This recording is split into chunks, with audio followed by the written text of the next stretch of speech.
Hey there, really quickly before you listen to this next episode, which I know will bless your whole life and your socks off, I have three books. Did you know that? Yes, I have three books, but here's a simple way to access all three of them. Just go to bewendyjackson.com. Simple. bewendyjackson.com. That's it. Thank you so much for your support. Enjoy the episode.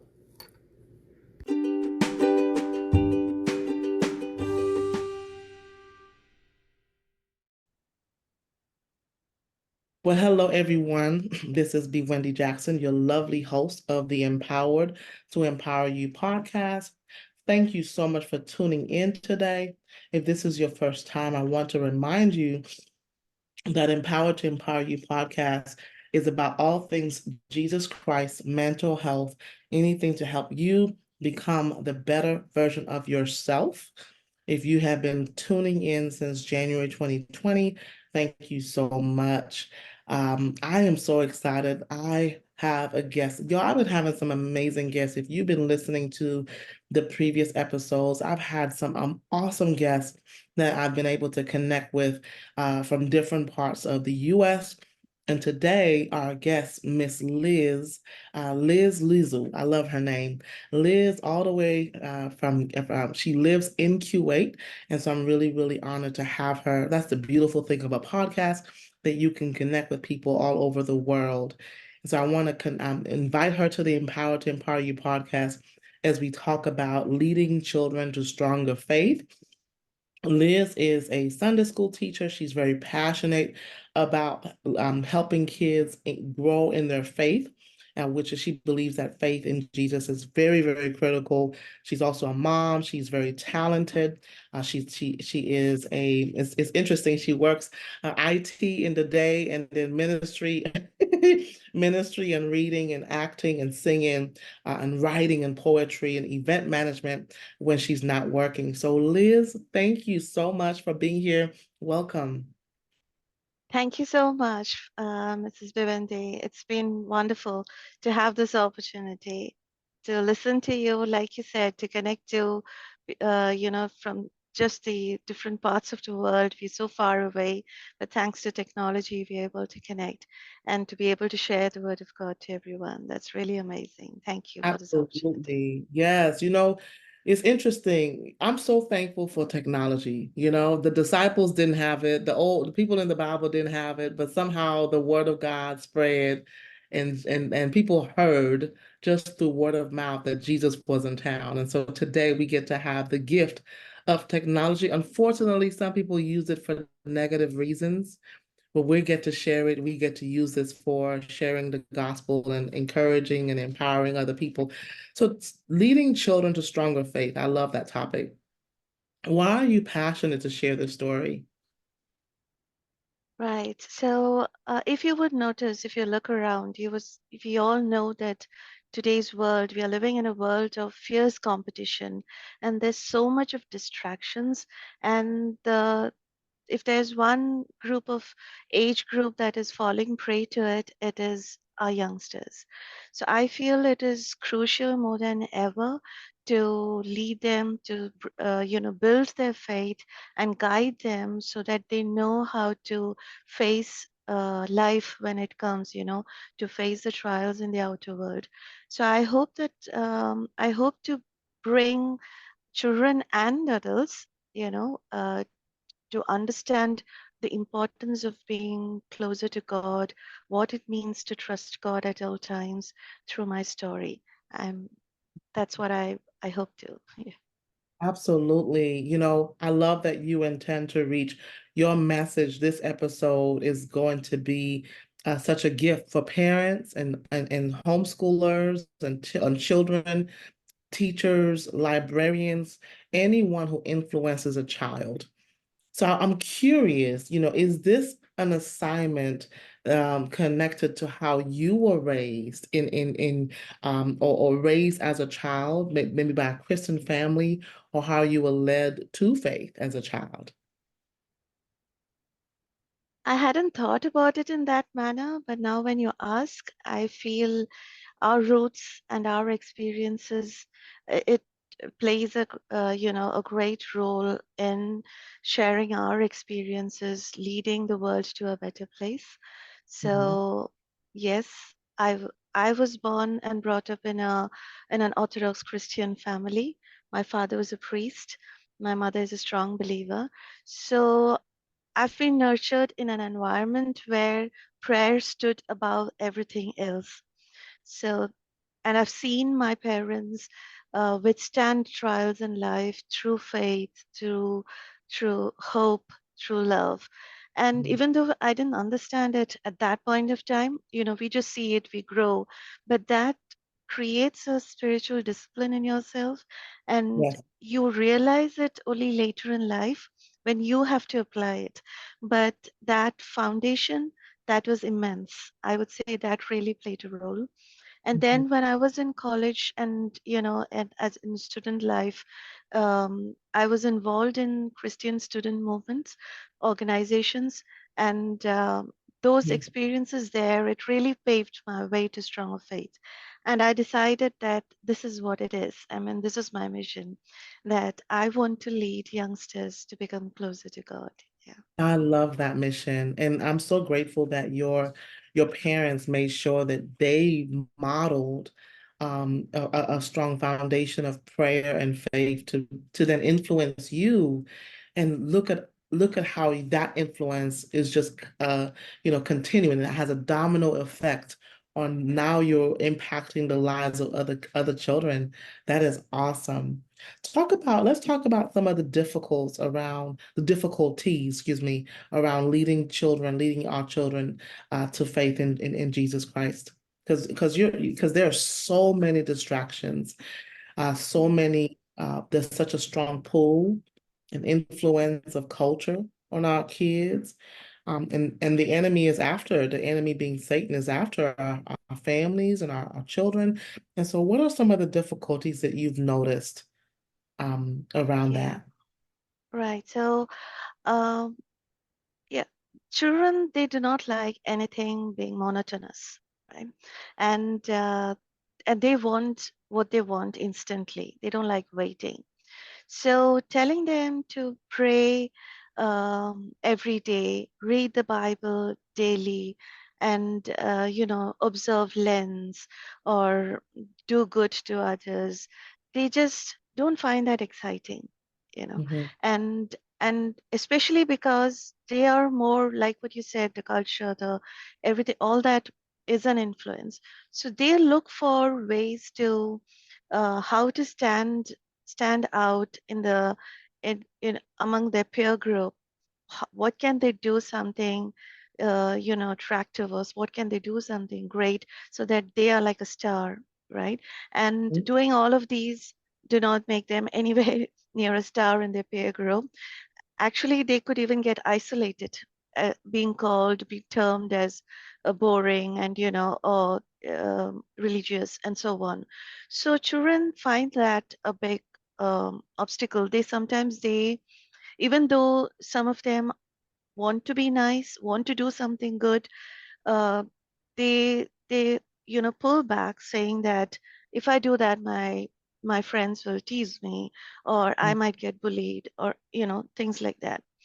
And then it is like some of the questions that the children ask are like, God anyways knows what he's going to do, and he's only going to do what he wants to do, and he has a time when he's going to do that. So then why Yeah. should I pray? you know, because he's anyways going to do at his own will and wish.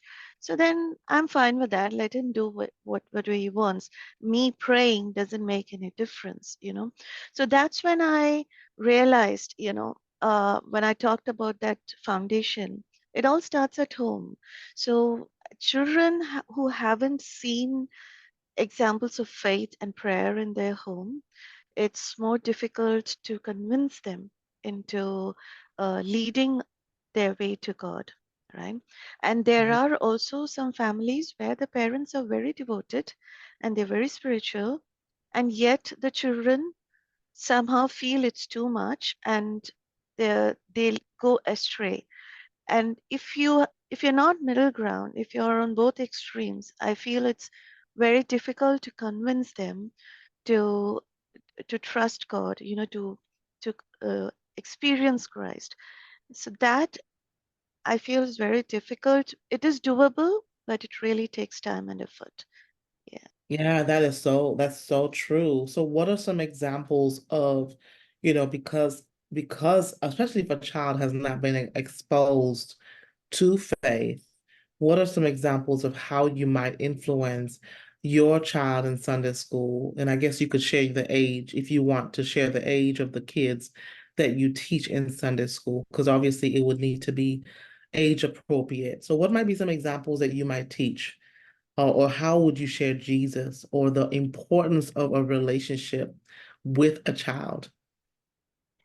Right. So I teach in standard 10, so it's the teenagers, it's a 13, 14 age of children.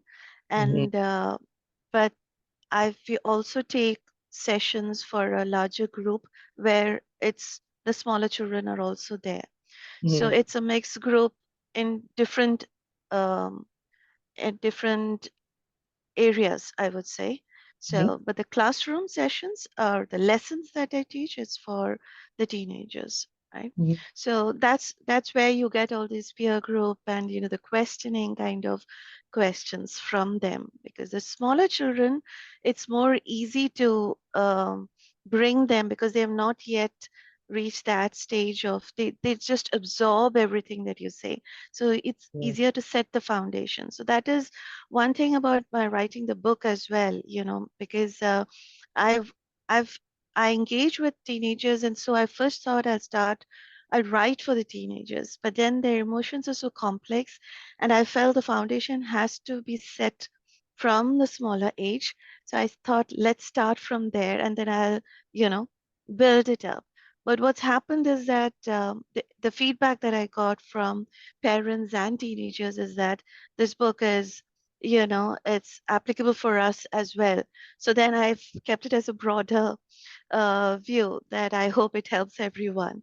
Yeah. So when I talk to children, I tell them that when we say we want to share about Jesus, or how do you influence others or yourself about sharing Christianity, I would say um, you don't have to stand up on a podium and start preaching the word of God.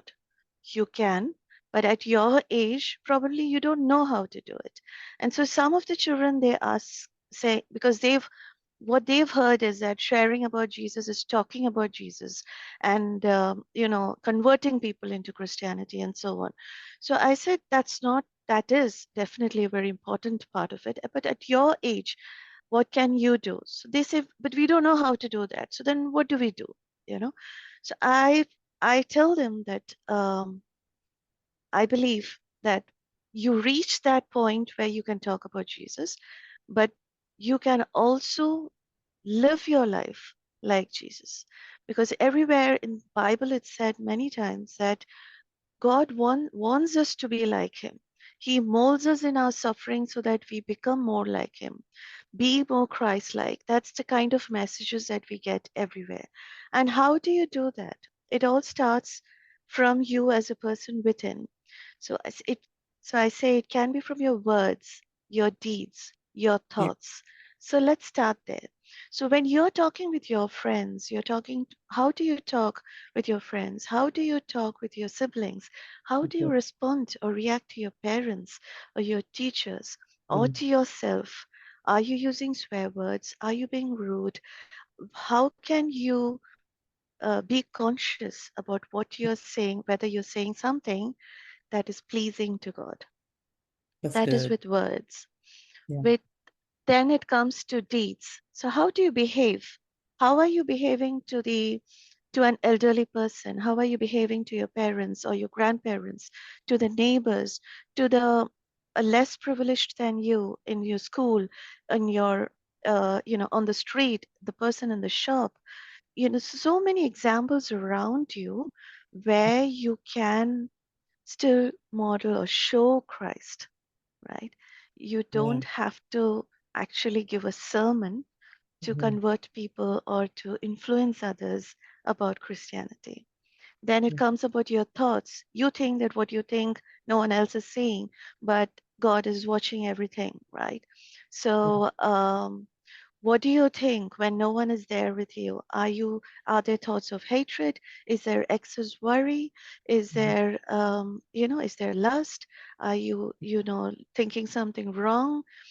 There could be so many things. But when you're Mhm. conscious about all this, that in word, deed, and thought, I need to be pleasing. So when the distractions come in, when Mhm. temptations come and keep knocking again and again, if you're Mhm. conscious about it, even though you're not successful first time, second time, third time, but you put an effort to Mhm. be more pleasing, to be more righteous, and unknowingly you are actually setting a spiritual discipline to yourself, and in the course of life you are actually becoming closer to God, and people who watch you will say, I also want to be like that person, and in that process you are actually showing Christ to that person.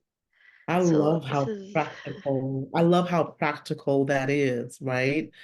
Because there's so many people that are going through the motions. They're following traditions, they're following the rules, but there's no inward change. There's no light, there's no fruit, if you will. And so even Jesus says, by your fruit you shall know them. So even in teaching a teenager or a child, here are some practical ways that you can be a person who has a Christ character and what that would look like in your actions, in your words, and your uh, thoughts, your words, your deeds, and your thoughts. That's so good. What would you say to this? Was not in one of the questions that I prepared you for or gave you, but what would you say to a child, a teenager who is basically saying, I don't have any examples. I don't have any examples of Christianity. I wasn't raised up in a, no one taught me this. I wasn't raised up in a Christian home. My parents don't go to church. I have never gone to church. I never even heard the name Jesus. What would you say to that person, that young person? I would say that if you find a child like that, you shouldn't let the child be by themselves to Yes. find Christ, because Yeah. nowadays there's so many resources out there which could be misleading, right? So that if you can be the mentor, that's the best way to do it. But if you feel you're not equipped enough to be it, lead that child to an expert, to a child who would, a person who would understand and can lead that child to Christ, right? So there's a lot of questions that these kind of children will have. So I would say Mhm. we should acknowledge that. We shouldn't just say that, oh, come on, I've heard enough of this. You don't know what Jesus is. You just look up everywhere, is that's where it is. Go to church every week and you'll find him there. You know, probably the child is already doing that and is still not finding God, right? Yeah. So we should take up the responsibility as a parent or as a Sunday school teacher or as a friend, whoever the child is approaching or we feel the child is reaching out, that first of all, the child reaching out itself is a positive sign, right? Yeah. So which means there is hope. So Yes. sitting with that child, praying with that child, praying with the child, asking God to open up the child's heart so that he can be led to Christ. That is one thing. Then praying separately afterwards as an adult for the child, showing, praying to God to touch him or her so that they can experience Christ. That is one thing. Then, like I said, a lot of cases that I have seen is that children who don't believe, it's because they have been either told or they've read through the different resources that they've been exposed to. So we have to acknowledge that their questions are genuine. And if you don't know the answers, we lead them to an expert, that could be a priest or a bishop or a pastor, and Mhm. they will explain it. But we have to make them feel um assured that asking questions is not wrong. Disbelieving Yeah. is not wrong. We are there to help you to believe, right? And when the child becomes convinced by all of this, like I said, it takes time, but that Mhm. child slowly gets into that path. but praying for the child, praying with the child, and leading them into the uh, activities that make them feel more connected to God, all that is very important. Yeah, loving on them because Jesus said, when the disciples were saying, these kids were coming to Jesus and their parents were bringing the kids and the disciples were like, "Why are you bothering the master? Like, leave him alone." And Jesus said, "Wait a second. Let the children come to me." And so we also need to welcome the questions and embrace them. What would let me just pivot because I really want you to take a couple minutes to talk about your book. But what would you say to, or how would you encourage a parent who's struggling? Maybe that parent, maybe they're plugged in, maybe they're trying to do their best to be plugged into their faith, but they also have their own faith challenges and their child is now maybe exhibiting some behavioral challenges, if you will, some issues. And how would you encourage a parent in this case who just needs resources or needs encouragement around leading their child to faith? I just want to say that I'm not an expert. I'm Yes. not a practicing theologian, or I haven't studied theology. All that I'm sharing is from my experiences that I've gathered throughout the years. So I wouldn't know if what I'm saying is the right, or it might not be all, but I'll just share what I think can help. Um, so I would tell parents that the day the child is born, the day the baby is born, our responsibility to pray for the baby starts there, right? So, like you said, that the parents also have faith challenges, or the child is having behavioral challenges. So, in such scenarios, like I would say, never give up, keep praying and praying. Like I've told before, you have to pray with the child, and you have to pray yourself as well, and seek out to God to open up the heart of the children. Yeah. And it would come in, it would come in either through a trial or an experience.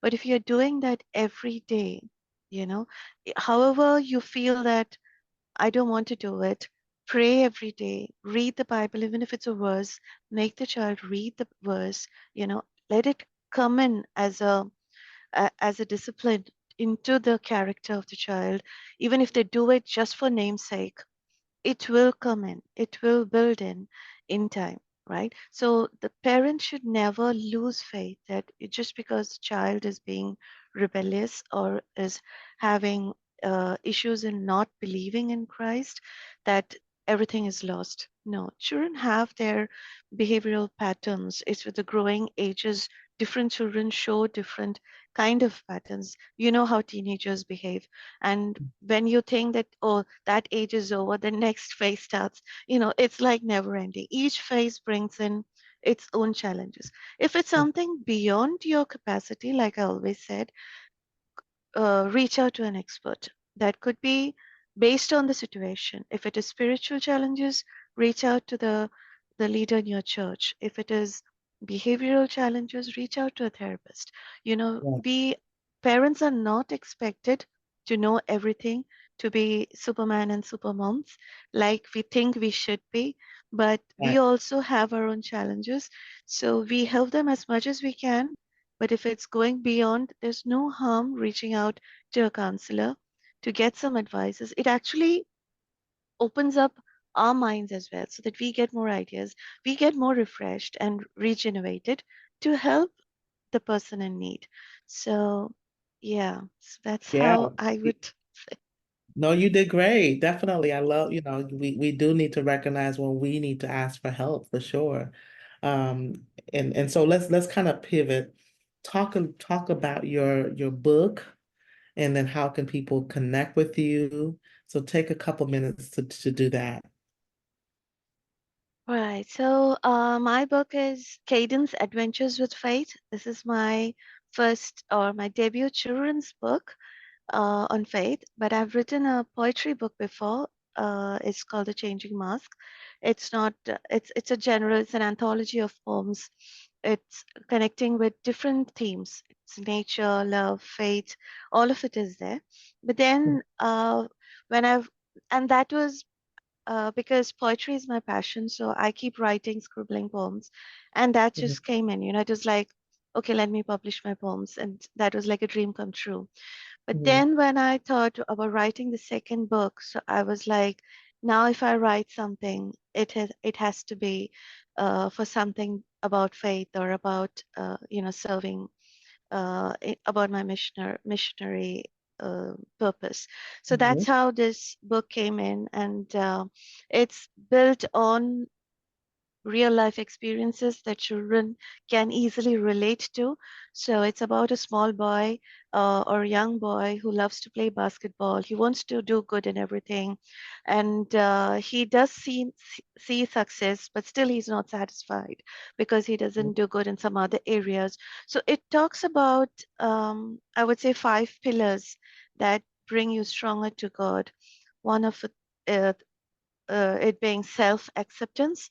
That is, true self acceptance, you find what your purpose is, right? mhm, Then it talks about forgiveness, for having the forgiving mind, having gratitude, being thankful in all situations, be it good or bad, right? Acknowledging that failures, being an instrument um, to work more, to pray more, to become more humble, and then that and dedicating or working hard, paving your way to success, and overcoming fears, which actually takes us away from being close to God. So these are the 5 themes that I've touched upon. It's a single story, I and love it that. goes through his adventures. It's all daily relatable incidents, so children can connect to it. So that's one feedback that I commonly get, is that even from young parents and from children, like we've seen so many books where they say, do this, do that. If you do this, God will protect you. If you do this, this is good and Mhm, this. But we weren't able to connect to it, and this is like, it's like me going to school, it's like me being at home. So this is, I could connect to what these themes are. So I hope everyone can connect to those themes, and just in that process help them yeah, to build their faith and confidence and be closer to God. So yeah. yes, this book is available on Amazon and Mhm, Goodreads, and there is a free resource as well. There's a classroom guide and activity book that are based on this book, where it's mhm. like writing journals and affirmations and coloring pages and so on. It's like Yeah, a pack, and it's free, so I can be reached up on in Insta and FB, and yeah. awesome. Thank you so much for having this resource. It sounds like something that Sunday school teachers can use and teachers can use in the classroom, as well as homeschool, and parents can use just activities with their children as well. So thank you, thank you, thank you. I'm going to make sure that your information, Lizu 16 underscore author on Instagram, and Lizu Ginu 16 It's on Gino. Gino. Thank you so much for correcting me on Facebook. So I'll put that, make sure to put that in the show notes, as well as your email for people to contact you. Uh, Liz, I really thank you. But before we leave, is there any final thought or final thing that you feel can led to share that I didn't ask you? Any final thoughts today? I think you've touched upon everything that I could think of. But I would say, I would just tell everyone out there, no matter how discouraged you feel, no matter what you think that, it's impossible, just Yeah. be assured that God is working on you. He has a plan. Even if it's slow, you just keep trusting God, just keep praying, and it will work through. And like I said before, I'm not an expert or a theologian, but if you feel that you would like to reach out to me to help your child or yourself, you can feel free to reach out. I will try to help in whatever best way I can. Yeah. Absolutely. Thank you so And much. Go ahead. Go and ahead. thank you. Yeah, I wanted to thank you as well for this opportunity, to share the word of God and to help children. I really hope everyone finds this beneficial, and Yeah, at least one person, if they get inspired to, to explore, to reach out to God, that is a great achievement in itself. Yeah. So thanks to absolutely. you. My pleasure, my pleasure. Well, y'all, I'm so glad that y'all got to hear Liz. It is 11:30 p.m. her time, and the time of recording, we started recording at about 3:30 Central Standard in the afternoon. So, wow, I'm just really, really honored to have her here today, and what a beautiful resource to share, to have. I'm going to put this information in the show notes so you can access the resources, and also you can email her to access the guide and the workbook in PDF that can be sent if you ask for it, for sure. And what a wonderful tool to be able to incorporate in raising Christ-centered, Christ-minded children, children who just, of course, in the effort of building their faith and building their walk with the Lord. Listen, I'm so thankful that you got to hear Liz today. Thank you so much. This is B. Wendy Jackson. I'll be back next time with another empowering message. You stay encouraged. Have a wonderful, beautiful week on purpose. Bye-bye for now. Hey there, just really quickly, I've got to tell you this. Listen, I love to travel. My family, my husband, I love to travel. And if you had somebody in your life who can tell you how you can save money on travel, wouldn't you want them to tell you instead of breaking the bank and getting broke just to have a good time? So I'm not that type of person. I'm the friend that's gonna tell you some things that's gonna help your life. Okay, so I have a secret to tell you that would allow you to travel more, travel better, and travel for less. All you have to do is visit my link, my site, againstallodds.pcs.com/travel. Fill out the information, and I'll take care of you from there. You're going to get an access to a video and learn more. And listen, you've got to get plugged in, okay? Against all odds, PCS.com/travel. I'll see you on the beaches of the world.